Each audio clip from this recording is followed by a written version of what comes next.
ஏன் பாட்டி இதெங்க பஸ் ஸ்டாண்ட்ல இருந்த வாங்கிட்டு வந்தீங்க? ஆமா, ஏன்? பிளாஸ்டிக் பேப்பர்ல போட்டு ஏமாத்துறேன் பாட்டி. ரொம்ப பழசு போல இருக்கு. ஒரே சிக்கு வாசனை அடிக்குது. இது அவருக்கு வேண்டாம் பாட்டி. சாப்பிட்டா அஜீர்ணம் ஆயிடும். லட்சுமி, ஒரே தமாஷா இருக்கும். கிருஷ்ண பரமாத்மாவின் லீலைகள் கோபியர்களுக்கு எப்போதும் பிடிக்கும். ஒரு சமயம் கோபியர் குளித்து கொண்டிருக்கும் போது கண்ணன் ஆற்றில் இறங்கி கோபியரின் துணிகளை எடுத்துக்கொண்டான். படுப்பாவி, என்னெல்லாம் பண்ணாம் பாரு. பாட்டி ஒரு நிமிஷம் பாட்டி.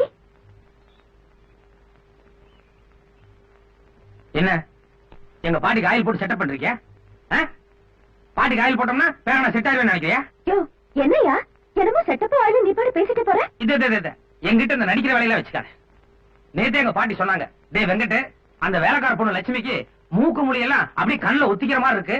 ராஜம்சங்கிறது அவ மூஞ்சில அப்படியே தேங்கி நிக்குது. பேசாம அவளே கல்யாணம் முடிச்சு கொடானாங்க. எல்லாம் அந்த ஆயில் பண்ற வேலை. அது எந்த ஊர் ஆயில்னு தெரியல. நம்ம கூட கொஞ்சம் ஸ்டாக் வாங்கி வச்சுக்கணும். நிஜமாவே உங்க பாட்டி அந்த மாதிரி தான் சொன்னாங்களா? ரொம்ப பூரிப்பெல்லாம் ஒண்ணு அடைய வேண்டாம்.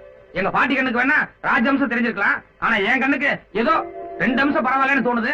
ஒண்ணு கண்ணு, இன்னொன்னு மூக்கு. இங்க திரும்பியா? நான் நேரடியாவே கேக்குறேன். உங்க பாட்டிக்கு என்ன பிடிச்சு போச்சுல்ல, ஏன் என்ன கல்யாணம் பண்ணி கூடாது? புரியாம பேசாத லட்சுமி. நீயும் பிளாட்பாரம், நானும் பிளாட்பாரம். நம்ம 2 பேரும் கல்யாணம் பண்ணிட்டு என்ன பண்றது? நான் எப்படி ஒரு ராஜகுமாரிக்கு ஆசைப்படுறனோ அந்த மாதிரி நீயும் ஒரு ராஜகுமாரனுக்கு ஆசைப்படு. அப்பதான் உன் வாழ்க்கை சந்தோஷமா இருக்கும். என் கண்ணுக்கு நீதான் என் ராஜகுமாரி மாதிரி தெரியற. இல்ல, என் கண்ணுக்கு நீ ராஜகுமாரி மாதிரி தெரியல. யோ, என்ன நல்ல மேல இருந்து கீழே வரைக்கும் ஒரு தடவை பாரு. எதுக்கு? நல்லா பாத்துட்டு என்கிட்ட என்ன குறைன்னு சொல்லு. இல்ல, நீ என்ன கன்ஃபியூஸ் பண்ற. நான் என் ராஜகுமாரி ஐடியாவை மாட்டிக்கிறதா இல்ல. என்ன பத்தி உனக்கு சரியா தெரியாதுன்னு நினைக்கிறேன். நமக்குள்ள சண்டை வேண்டாம், ஒரு சமரசமா போயிருவோம். முடியாதா? மோதலாங்க.